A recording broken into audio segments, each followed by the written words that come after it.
चलिए अब देखते हैं ट्रांसफार्मर लॉसेस क्या होते हैं। देखिए मैंने आपको पहले ही बताया था कि ट्रांसफार्मर 100% एफिशिएंट नहीं होते हैं। इनमें एनर्जी लॉसेस देखने को मिलते हैं। इन्हीं को ही हम ट्रांसफार्मर लॉसेस कहते हैं और हमें डिफरेंट टाइप के ट्रांसफार्मर लॉसेस देखने को मिलते हैं। इनमें सबसे पहले नाम आता है एडी करंट का। The alternating magnetic flux induces eddy current in iron core and causes heating. This effect can be reduce by using laminated core. देखिए जैसा कि मैं आपको पहले बता चुका हूँ कि हमारे पास ट्रांसफार्मर में सॉफ्ट आयरन कोर होता है और दो वाइंडिंग्स होती हैं। पहली होती है प्राइमरी वाइंडिंग और दूसरी होती है सेकेंडरी वाइंडिंग। अब हम प्राइमरी कॉइल में इनपुट एसी वोल्टेज को अप्लाई करते हैं, जिसकी वजह से प्राइमरी कॉइल में चेंजिंग मैग्नेटिक फील्ड बनेगा।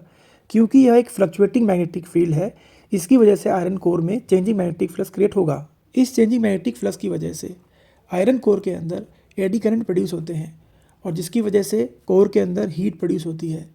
अब एडी करंट को रिड्यूस करने के लिए आप लेमिनेटेड आयरन कोर का इस्तेमाल कर सकते हैं। देखिए इसका मतलब ये होता है कि जो कोर होता है वो एक सिंगल पीस नहीं होता, जबकि इसकी पतली पतली शीट्स होती हैं जिनको कंबाइन कर दिया जाता है। इसी को हम बोलते हैं laminated iron core. The next transformer loss is hysteresis loss.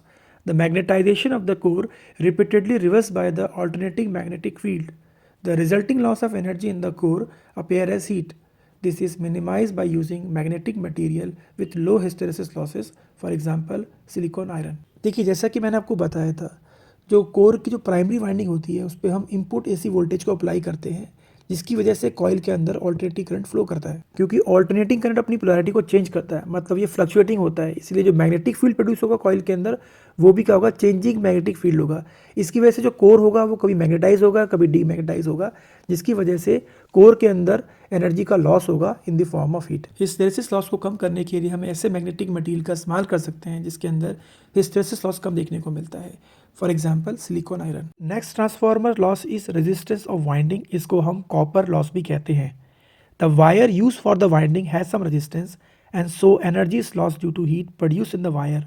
These are minimise by using thick wire और you can say thick copper wire. देखिए हर वायर का कुछ ना कुछ रेजिस्टेंस तो जरूर होता है। अगर वायर करंट के फ्लो को रजिस्ट करता है तो वायर में हीट प्रोड्यूस होगी और एनर्जी का लॉस होगा।